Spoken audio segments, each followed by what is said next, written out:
talk about them not being in a straight, not being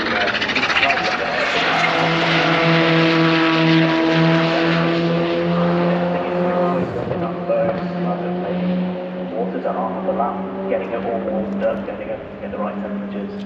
You know, even I was just watching at the old hair, like I said before earlier, you could see as they were coming into the right hand at the bottom of the hill there.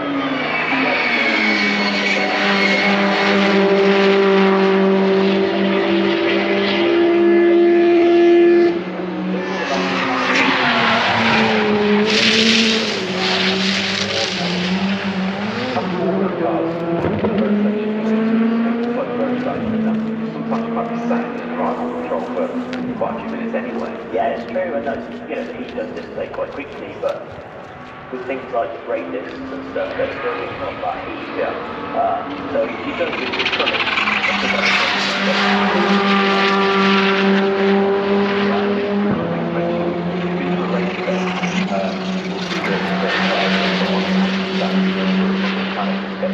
Can't do that, it's against the regulations of rallying, so you won't see a Rally 2 car sat next to stands, well you shouldn't do, going through the gears, albeit when I've seen that happen in a workshop environment, it's quite an impressive thing to see them going through the gears, sat axle stands, because they're just so composed. It's really like a home built car, if you're walking around a lot of places.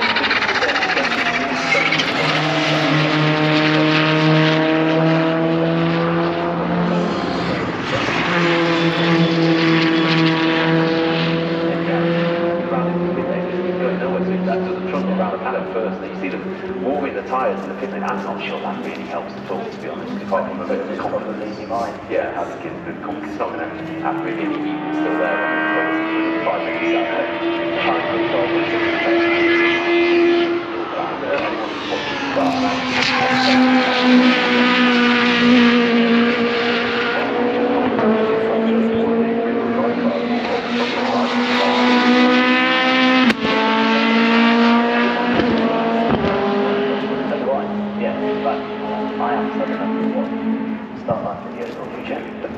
no, they're great.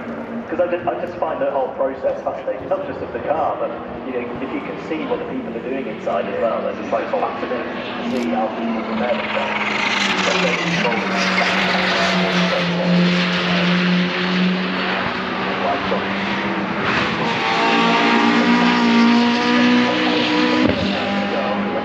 Johnny's here, I said that on purpose.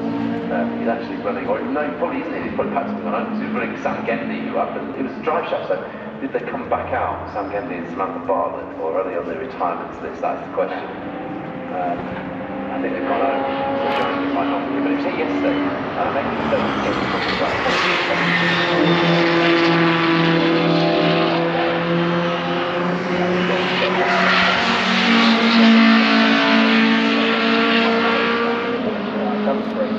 He was wearing a woolly tunic as well, which was a real departure.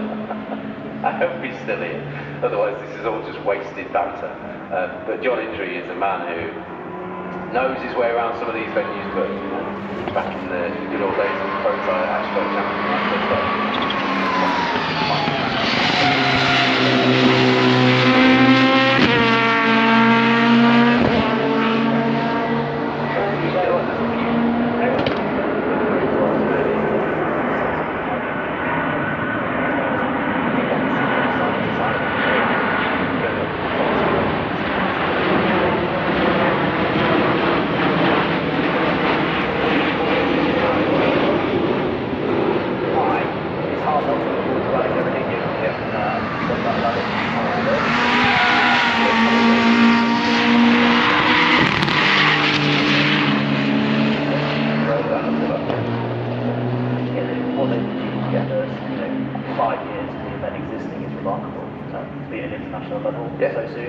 So for anyone who doesn't know, Rally Ceredigion began as quite a toe-in-the-water closed road event in the Carmarthenshire area of West Wales, and slowly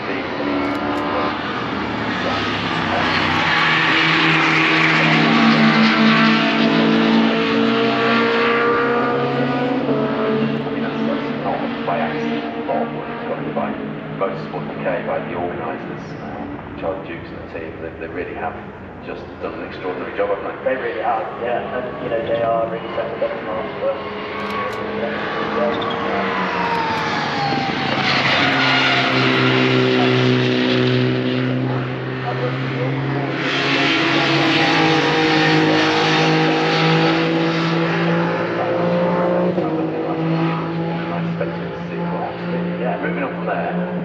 about Rally GB. We've seen the news headlines, and obviously we know that Aberdeen are looking at doing it. Hugh mentioned that to me at the beginning of the year and said it wasn't secret, but it wasn't anywhere near a done deal at that point. Are we anywhere near it being a done deal at this point, John? The feasibility study's been done, and it's with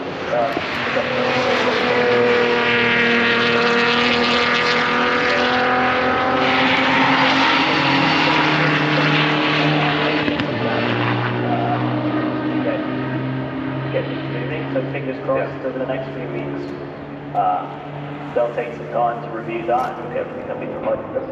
Good feeling? Gut feeling. Like any rally fan, I really hope we get it back. But good feeling. Is it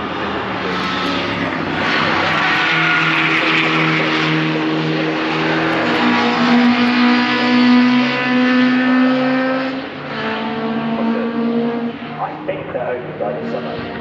It's for a 2026 slot, so we have to know fairly soon. But I also read the bit from Hugh where he said actually it might be worth waiting for 2027 so we can have a big push for those regs. So just they have a year to build.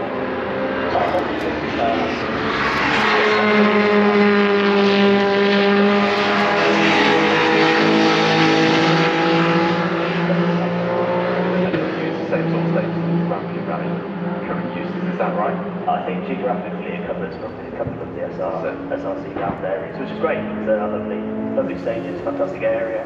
Just not stages I ever imagined being World Rally Championship stages again, but some of them haven't been in the past. Yeah, I mean many years ago. I suppose that's because the appeal again, isn't it? You and I.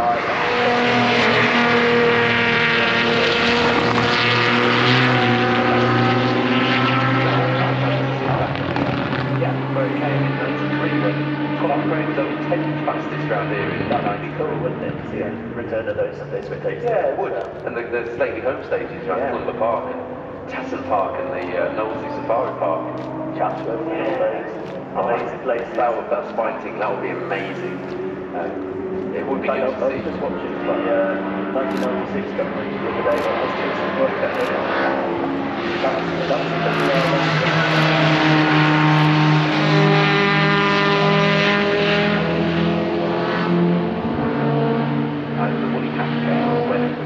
ITV News, so there was a little kid with my dad with an umbrella. Then my wellies, I remember not being able to feel anything.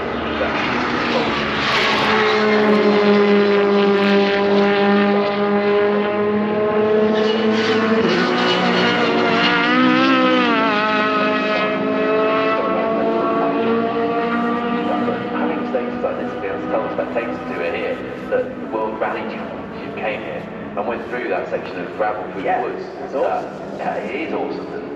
And there's something about that. There's something about having that heritage. And I read out the top 10 in 93 for the second stage here earlier in the year. You are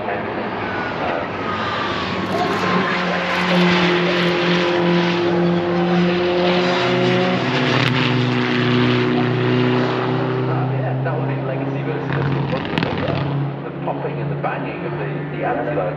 Yeah, the next episode is pilot console. Yeah, I won't tell you on air, but I'll tell you what fair someone who's just bought a proper Group A Legacy that we'll see out very soon. Proper. In proper Providence colours. Nice. And then I'll also tell you off air the story about how George Clark did a mini rally challenge car in Marlborough colours and sent me a message earlier this week saying, do you like it? And I said to him, yes, you're not the first one.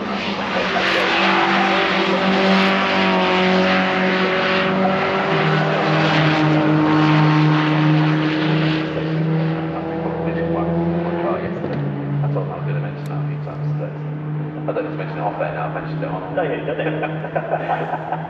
Plonker, George, Plonker. Anyway, back to how we're getting on in the classes, because the times are coming through really fast now. Class D was close earlier, Chris White, Jason Harris, actually pretty much their own way. Class D, and I'm afraid at the moment, but it's a strong time. Through for them, taking 7. I was saying earlier, and you'll back me up on this, Jonathan, on these venues where you do the second stage twice, the experience of the crew shows plainly in how much of a chunk you take out of yourself, because the more professional the drivers take that out. Drivers like me take like minutes out of himself in a second running around the stage. Yeah, he just does it that long.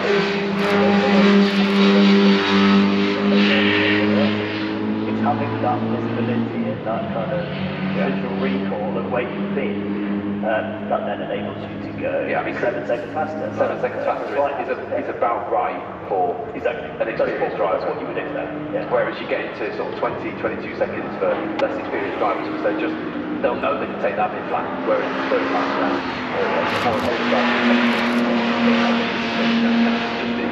mid corner. So I did like watching the time come through.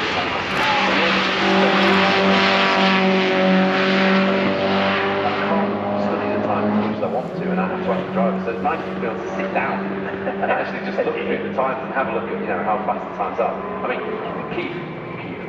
Chris West was combined with Keith Hounslow then, former champions in that 306 match.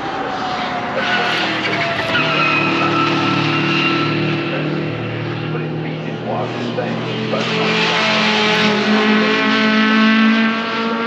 And then when the others catch up, with the R5 cars around them in the second stage time, they've tumbled down a little further, and that's where Chris just struggles to make those gains overall. But I say that he's 30 minutes is what he is.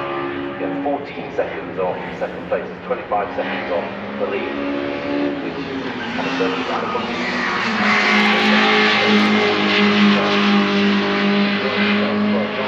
so that's a nice story as well. Love that.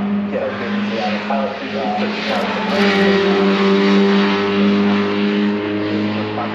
you watch their in-car, it's just wicked, isn't it? They're having a great time. Yeah. It's so nice to see. It is. And John does the Asphalt Championship with another co-driver, Circuit Championship with Alex, and I've heard John say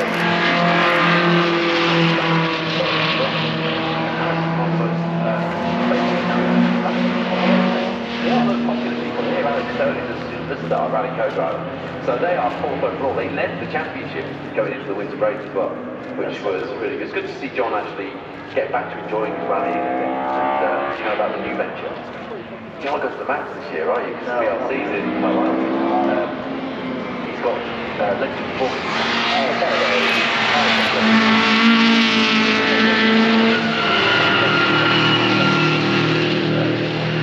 And then on the Max, they've got the 3 cars that are running as well as their Polo R5.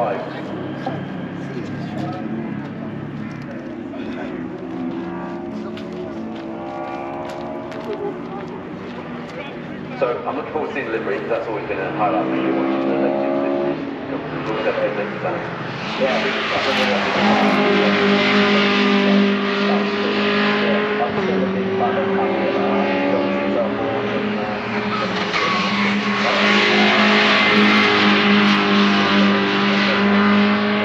Yeah, so legend performance I think we'll hear a bit from, and maybe even become as big an outfit as yours that you go rallying with Melvin Evans Motorsport, but they've just done a fantastic job with those shows.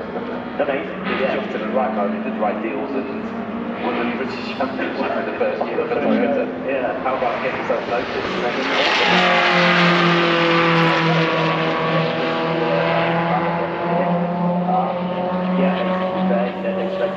The last 12 months really just adapting it, doing what they needed to do for the car in the UK and in Ireland, and just try to again to from the drivers, co-drivers,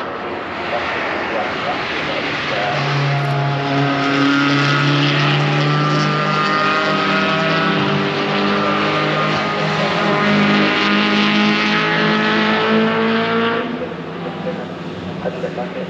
That was a great result. Any more particular repairs planned? I don't know, to be honest.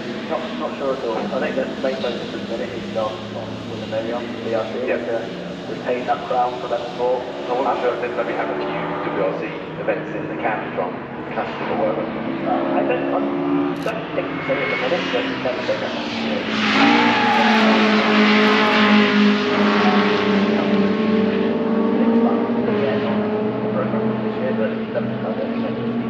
I feel a little sorry for Mario because he knows how much the cars cost to fix, so he's got that little bit of burden on him because he's part of the business. But the other driver is always the one that can just go absolutely flat chat and not worry about that. So I have that little tinge of feeling a little.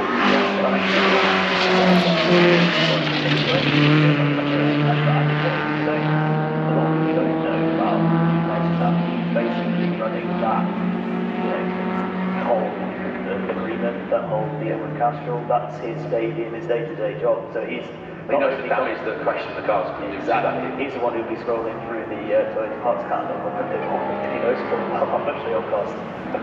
Yes. We were talking about John Yates, and he's 11th overall, just a second off the top 10.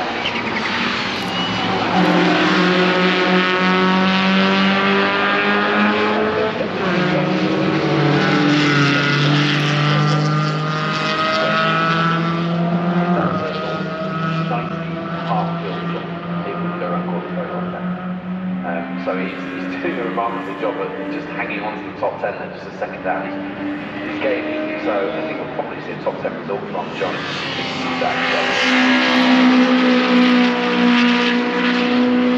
Spreading out a little bit in the top 5 or 6, but after that, still got this battle for the back end of the top 10 going on.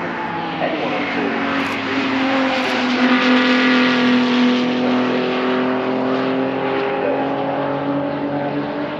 could have a credible top 10 finish here, as well as a decent class result for the championship as well. So lots still to look out for, and if you do want the live results on your phone,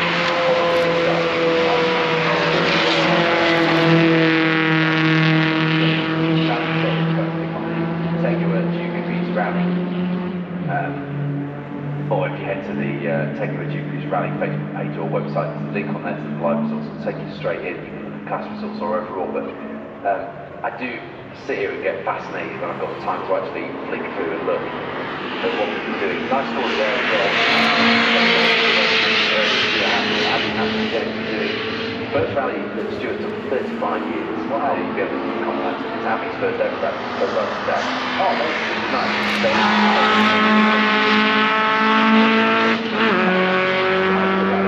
Nice thing about the event is get it fixed and get back out. Big Jowers, Ben Jowers, good time from them. And again, sort of the same what we were talking about earlier, just taking 2 seconds out of their first stage time. Obviously, that's what we were doing.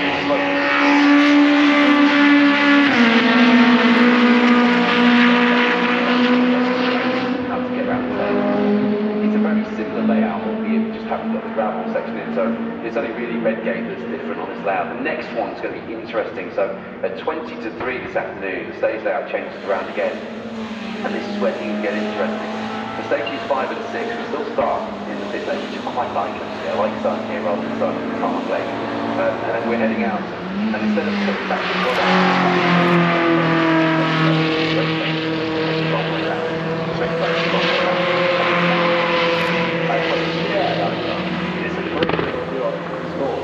Can you imagine the BTCC turning up right there and going the other way? Well, we've had BTCC drivers do it, of course. Adam Morgan and Paul O'Neill have been in this championship for the events for Porsche Autosport. You've got people like Stephen Johansson, who've driven British GT, Michael Igo, and John Brook was actually called as well. So it's pretty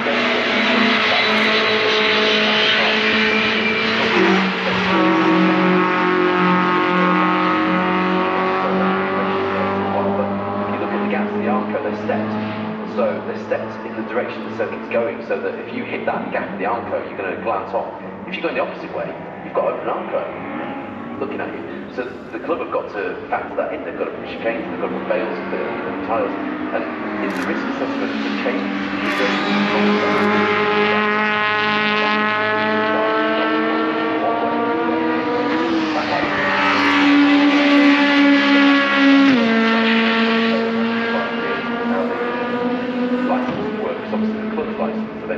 rally, yes, and rather than the circuit having their license, that's the circuit racing use that circuit. So the clubs have come to us on a rally weekend and say, I'll come to the circuit organisers and say, you have to be licensed, circuit license, and they have to invest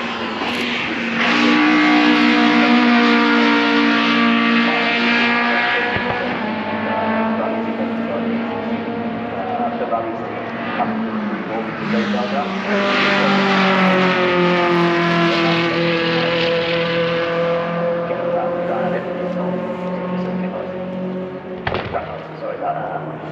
the team. Great, but yeah, like you say, it's all in the mitigation done by the club. You do an amazing job, like all the other clubs in the country running events like this. It's like a full-time job for these guys, and you know, although some of them are retired, they're not all. And I know my mum got retired, they're busy for their work.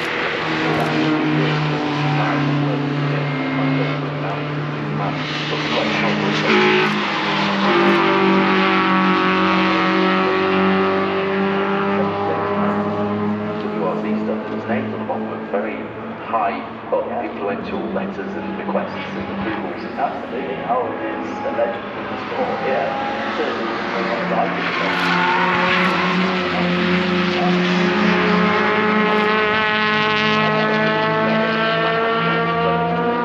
right in champagne strokes and coordinating the crews at the end of the rallies.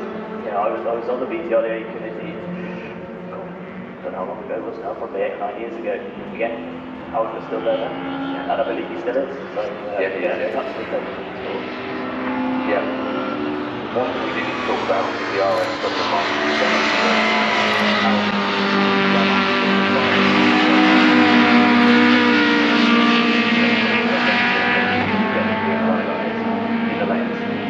but in a road car, non-damaging. Yep. As long as you're not an idiot, and it's the sport is designed around you not being an idiot. And the license is free. Exactly, it's a perfect way in. And you know, if you're ever sitting there thinking, I'd love to get involved, like you said, the Irish club license is free. Do auto tests, auto solos,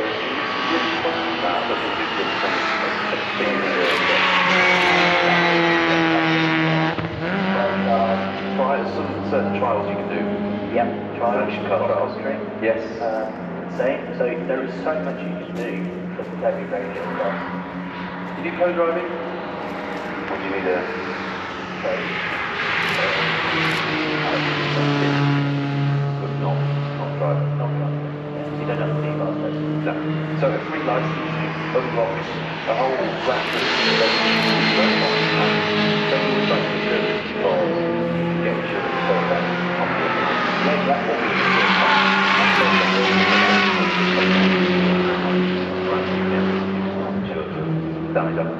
But you know, if you've got a car you don't mind using, but you don't want to get compulsory car insurance on it, just insure it for them. But then my 12 car Mini is very not cheaper, but about as cheap as normal insurance. It doesn't cost me any more. But then it's stage running, so once you insure that,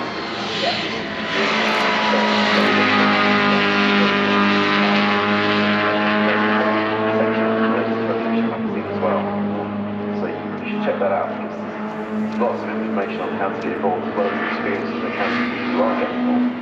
Well, exactly.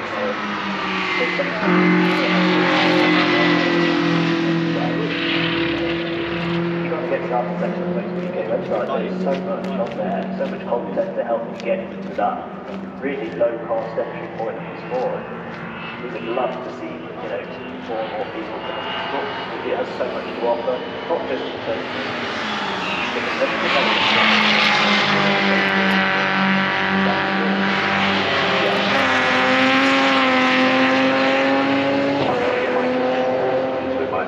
my 17-year-old has been a bit teenage at the moment, but he's enjoying the experience. He's just getting to actually do the swatting up in between. But the other two are raring to go, and it helps that people like Ian at Rally Rides have got Toby when he was 7 in a rally car, on his rally stage. Things like that just inspires them. I want to mention one more. I mentioned Phil Brown about people who've been doing rallies.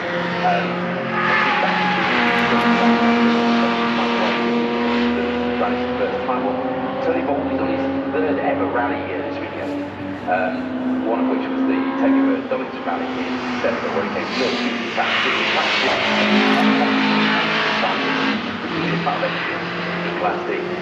And he's got a 100% finishing record so far in the season. He's just gone into the stage now and he's done the Melbourne Loop, so we'll see him coming down the start finish in a second.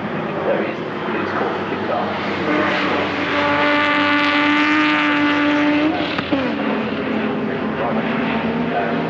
But 100% finishing record, and it's putting in stage times quick enough for the mid-30s. 100% finishing record. I mean, not many of us manage that, do we? As a driver or a co-driver, 100% finishing record. No, no, it's so nice to hear a lot of these stories of people returning to the sport or finding it for the first time.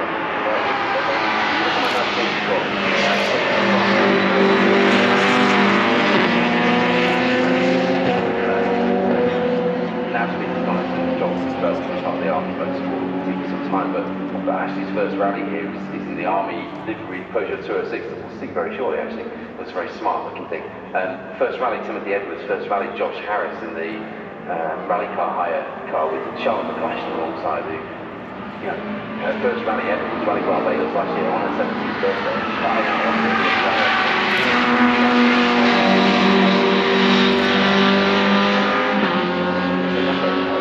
Rallies do when you're really new to the sport. That's a big thing to take on. Yeah, just did it alongside Ian Barclay actually, who's here today in the Evo 9. So you've got a load of people doing it. Marcus Tinsley, that's what he did was 3 years ago, so he's coming back out, but people who haven't been out since 2013, but one rally a year, like,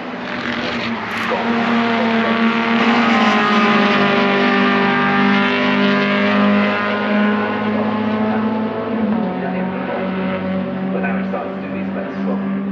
Because he's hopefully watched the coverage on Motorsport KTV and Special Stage and seen that actually these are actually really cool little events to do. And if you've got a sponsor, you're looking to have a sponsor, then a bit of extra exposure where they can come and watch. Exactly. You know, these events are fantastic because they give people a really nice, easy access to you don't have to do that in the forest or so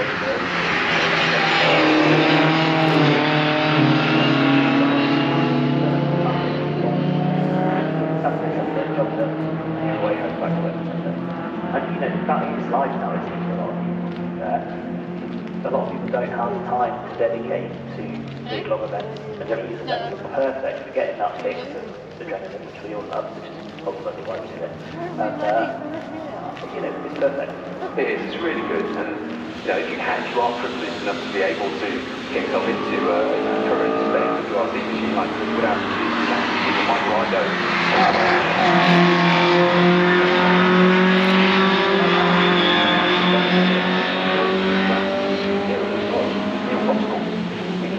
Scrapped here in circuit rallying in the B13 spec Subaru Class B.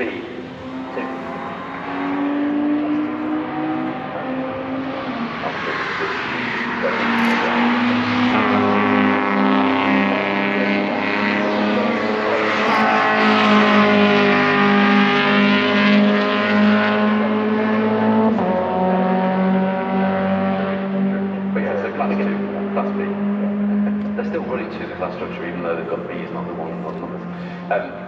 Yeah, so you've got people like that who, Mark Ellis, Coach Teeth in the circuit rally, still does some of the circuit rallies here in the championship. And now he's a rally winner on those roads. Yeah, some brilliant things up there. Great guy. Hashtag championship. Just progressing to that photo now. The car that's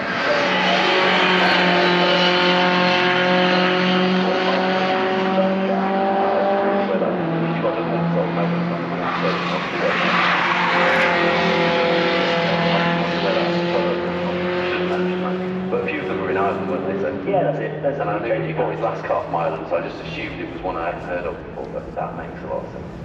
So yeah, he's doing great things with that. So these events are very credible in their own right. And another success story is what the guys in the Mini Rally Challenge have done. Julia and Guy and Adam and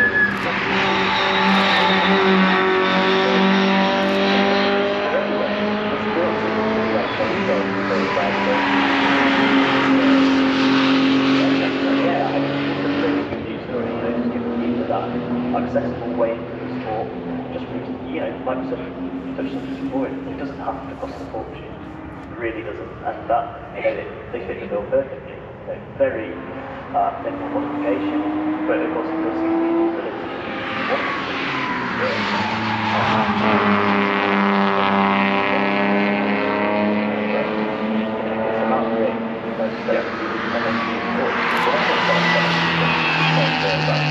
it's a matter of they've gone, the last one was full, Mini Rally spec, Mini Rally Challenge spec. This time, Jamie McBain and Dave said, look, we're going to just showcase maybe the next step on, like you were saying. So a bit more power, suspension, I'm not sure, maybe brake, showcase that actually. You know, they are a great starting point, but if you wanted a car that has a bit more legs and you can have a bit more shelf life with and then go off to be competitive in other series and other classes, you can do that. So that's what you'll see.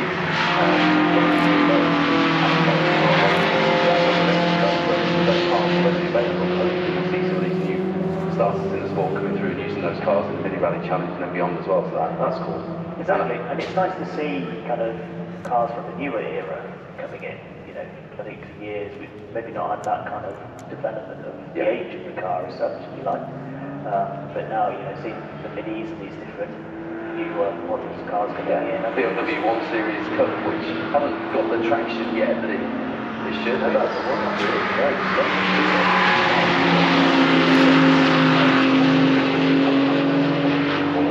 Anymore, but when they came out, that was the first sort of new crop, wasn't it? Yeah, exactly. Modern cars, yeah. MG3 trophy. Yeah, another one. Great one. Yeah. I do like those. I've got a lot of time for those. The Micro Challenge is back, and that's not a new car, but the Micro Challenge is back. Yeah. Have you seen that one here today, the yellow one? You started your adventure in Micros like that? Yeah, I did. I spent those couple of years. I started in 2011 Reese Price. Reese Price, yeah.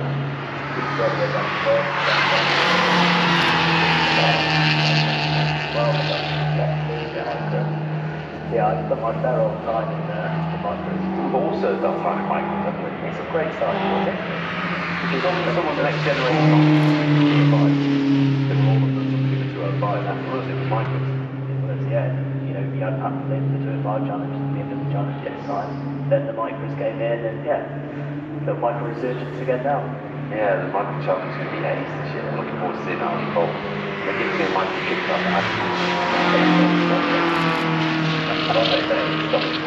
He's very rare. You did see what happened last time, didn't you, John? He was like, yes, it was brilliant. It was great fun.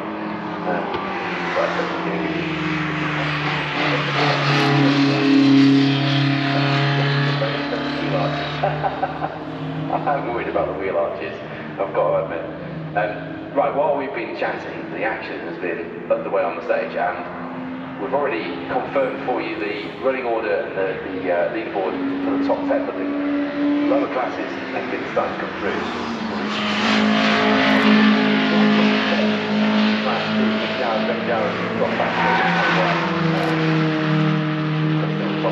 White, Jason Harris, Mike Webb, Steve Noble, and then Mick Jowers, Ben Jowers alongside.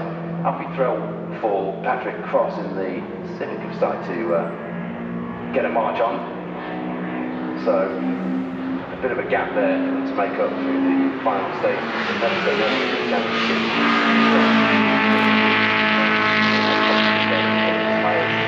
So they're trying different things down there. They're just going to try different tyres, different tyre pressures, and just play around there. But they do seem to have, pulled things back a little bit. Though.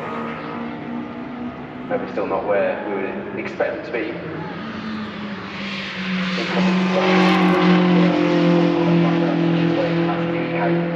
Jenkins is still second with the ace little Mark 1 Fiesta. Have you seen that? That's an awesome little car. Stephen Horman as a whole in third place at the moment. Exactly, they're nearly fine. We've got through at the moment on leaderboard for Class E, so I won't commit to those just yet. But they have been pushing on. I mean, the times are close in that class as well. You know, second in it between Harry and Stephen, and you'll remember Harry's dad in the 1400 down back in the day. So Darren will be here somewhere.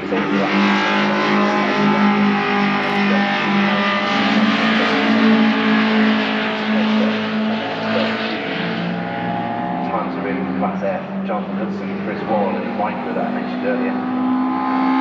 Just those times are there to get my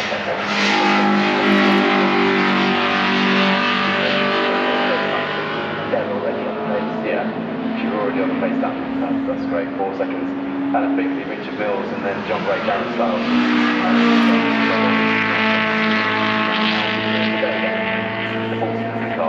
venues like this, For the most part, you're going to be flat out, aren't you? your gains are very marginal. Yeah. So those times do tell a bit of a story. And it's good to see, as I said earlier, that James Rudd and Harry Walshaw are back out, but I mean, they'll be ruining the fact that they broke a drive shaft on stage 1 and missed stage 2, because that is the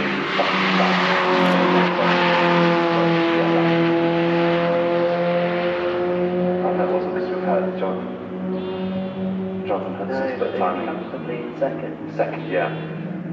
Yes. John Hudson had dropped in after I'd noticed that earlier, but yeah, so had they not had that drive shaft earlier? That's a shame. Yeah. Full respect to him for doing that live, because, you know, okay, the others have done a different layout, but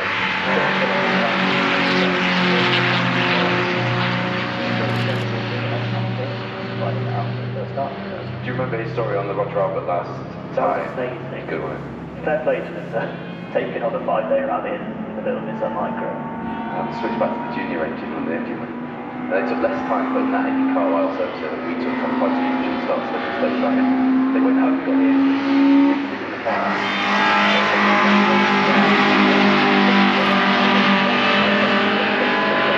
They're all mining the soil, it's freezing cold in the car, the battery was start, the long jump wasn't cutting because of all the fancy gear that went out and all of that. I went wandering over them later on, not sure, the car was all on its good way to go. They've gone, I've got it, come back.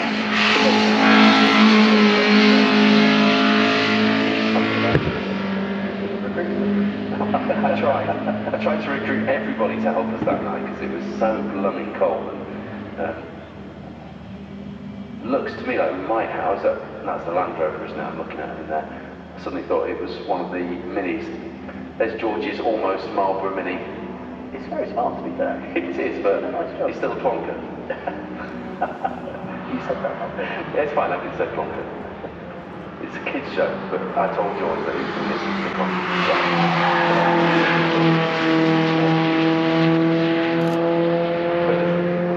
And that's really doing a third rally, which is what the mid-rally challenge is all about. So to see, you know, companies like Rally Car Hire and Spark Developments and CS Motorsport Developments doing that, building cars and getting people in cars for the first time. This is what you said earlier. But actually, standing championship positions that we mentioned coming into this round this morning, Chris Woodhouse and Lucy Wilding adding their scores from the classes they were in with the Peugeot R2. They will not be leading the championship when we leave here today, but they are now coming on strong, so that's only as things stand. I said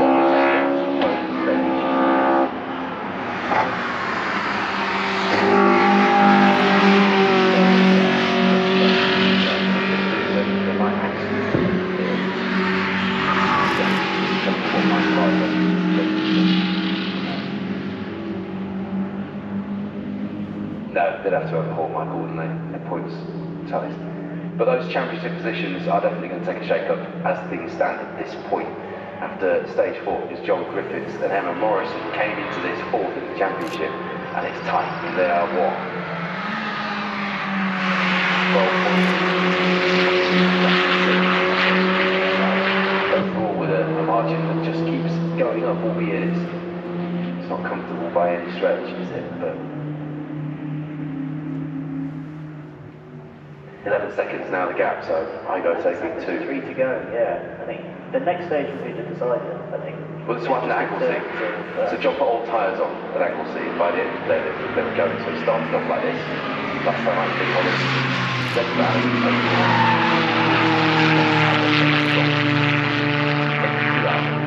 all stages, so you've got to watch it. Yeah, definitely. You know, and I think if Michael's now getting into that stride with 3 to go, I think he could come down to the final stage. That would be good. They did last time with Donington Rally, to be fair. These two have switched around, so the Tegiwa Donington Rally in December was won by John, and Igo was second, but then it was the other way around for the Dukeries last year. Igo won it, John was second. So they are... I mean, it's a bit like Matt Hurst in the BTI Skoda. John's done the same thing, switched from an R5 Fiesta to Skoda, and it's just suited down to the ground. That's it, I think I was talking to another one, so like really,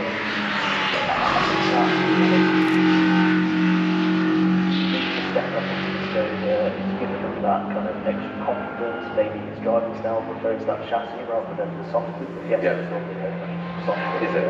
than the Skoda. Yeah, the Fiesta's actually down quite a lot, the Skoda's quite flat.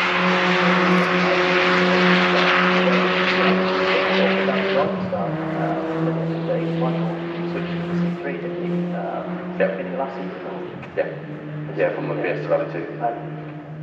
You know, they're historically very kind of, what we could say, pointy in the front end, so they're very much kind of, it will go exactly where you want it to go. You're turning in, the car's gone.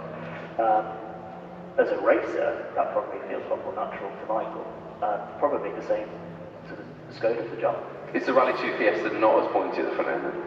Generally? The chassis just moves a lot more underneath you. So if you don't like a loose car underneath you, yes, it's going to you. Yeah. But there's